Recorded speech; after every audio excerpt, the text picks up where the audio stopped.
Hey everyone, James R. Elliott here from Unleash Your Power Coaching and Training.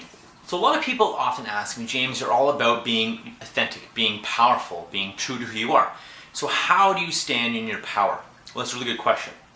So standing in your power is not about banging on your chest or about being a jerk or treating people poorly, being a tyrant or controlling people. In fact, it's not about that at all. So get that out of your heads first of all. So standing in your power is really for standing up for what's right, standing up for what you believe in and not letting other people control you or dominate you, perhaps staying quiet when you feel something is out of balance or feel something is wrong or someone is acting in a way that's incorrect or wrong or against your values, is speaking up. Standing in your power is speaking up against that. It's about taking action, whatever that action is, in the face of fear. It's not the absence of fear. In fact, courage, by definition, is not the absence of fear. Courage is taking action in the face of fear. I started my business. It was one of the scariest and most awesome things I've ever done. So take action so you can stand in your power. Being yourself. So being yourself, no matter what society or culture or religion or looking good to others dictates, be yourself. Do what you want to do. Be who you want to be. If you want to start a basket weaving company or a window painting company, do that. Versus go being an accountant or a lawyer or a doctor or whatever society or cultural norms or religious norms or whoever your parents even say, oh, go do this, you should be this, you should be that. Heck, if you want to be a lobster inspector, go be a lobster inspector. So it's also manning up. You know, being in your power, standing in your power is all about manning up and doing the things that you may not want to do, either as a consequence of your actions or doing the things you may not want to do to get you to your success. So manning up and being a powerful person, doing sometimes the things you don't want to do because you know it'll get you there, instead of being stuck on a fence in inaction. And a fence is a very painful place to be stuck on. Pick it up your butt. Take action and get off the fence. Whether you make the right decision or the wrong decision, you're going to learn. Like Sir Richard Branson says, screw it, let's do it. And we'll see what the result is. We'll see whether we learn for something, or maybe we'll fall off the bike, and then we'll just get back on the bike again. Or maybe we'll have huge success. It's interesting. Standing in your power reminds me of a story. I used to take martial arts, a martial art called Hapkido. Amazing martial art. My sensei was a lot smaller than me, yet he could throw me around all day long. So a funny story, I was out at a bar, a sports bar with a bunch of friends, and we would hit this big punching machine that would rate the power of your punch, and it'd give you, how many points or the power of your punch, basically. And this huge, big, massive guy had just left, and he had this high score or whatever, and he looked at me and he saw me approaching and putting a dollar in. He kind of smirked and grinned, thinking, oh, okay, what's this guy gonna show over me? And because in martial arts, you learn that power is all about energy and focus, and not about massive size or massive strength. It's about speed and energy and focus, and focusing that energy for a useful purpose. So when I went up to the machine and I blasted the punching machine, I punched it, I had about 150 points higher than he did, which just blew him away. And he went back and tried the machine again to see if he could best my score, which he couldn't. So again, power and standing in your power is not about might or being huge or banging on your chest or being, oh, I'm perfect, there's nothing wrong with me, I'm tough, and all that bullshit and nonsense. It's not about that. It's about being kind. Kindness to everyone, whether it's a homeless person, a handicapped person, a janitor, a maid, an executive, a CEO, a girlfriend or a boyfriend, parents, anyone, your friends. Being kind and caring and compassionate for everyone, that is really standing in your power. So is calling people on their bullshit or their disempowering, we'll call it stories. Again, being in the results versus reasons category. Do you have results?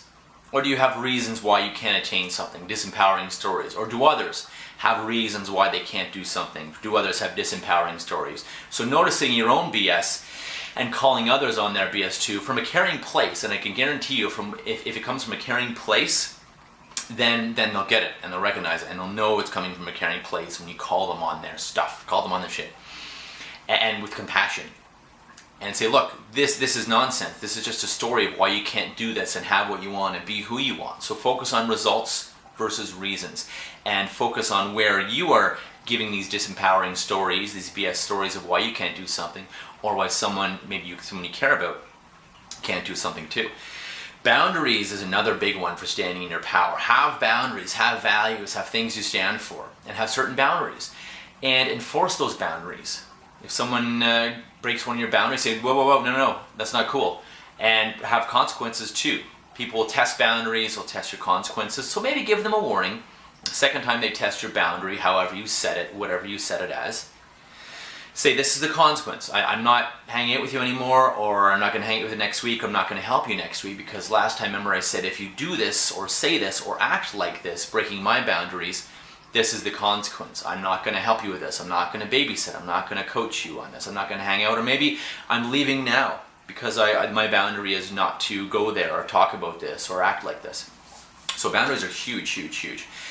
And one quick technique for standing in your power is the Superman pose. And now try it. Don't knock it till you try it. So most people are like in hunched over mode all day on phones, texting, or on our computers, just typing.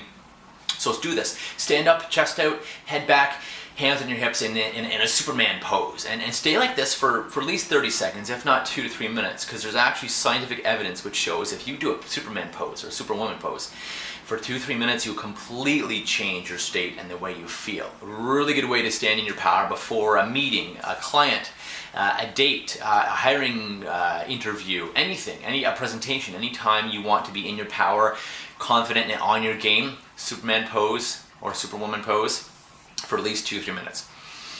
The other thing that's really powerful when you want to walk up to someone for maybe a potential client, call a client back, or walk up to a woman or man maybe to ask them to be a friend or ask them on a date. You know what's really powerful? Hello, I'm James. What brought you here? Or tell me a bit about yourself. Or I thought you seemed interesting, so I kind of thought I'd come over and have a conversation with you. Or what brings you here? You know, what do you do? What interests you in being here? Just ask a question. Hello, my name is a very powerful way to start talking to someone. Again, taking action, going and getting what you want.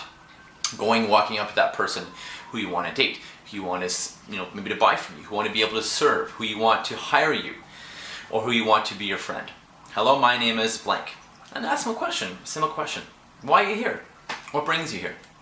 What have you found the night so far? Have you found the day so far? Have you found the event so far?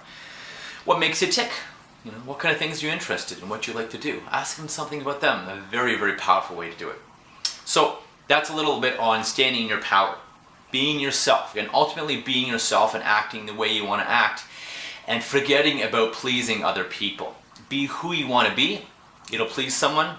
Have your message, have your values. You're going to please someone. You won't please everyone, and that's okay. You don't want to please everyone, because if you try, you'll end up pleasing no one, like I used to do. Recipe for disaster, and it drains you. Be who you want to be. Have the message you want, and act the way you want. Act what you think is right. And some people may go away and go out of your life, and new people that are wonderful people that resonate with you will come into your life. Next up, we have how to think powerfully. Will be my next segment. Until then, stand in your power, unleash your power, love your life, and be who you seek to be, because you truly can. I'm living proof. From zero to hero, loser to coach, to mentor, to inspire, to trainer. If I can do it, anyone can do it. You want to know more? I'd love to show you how. Give me a call and we can chat. Take care for now, and remember, stand in your power. Take care.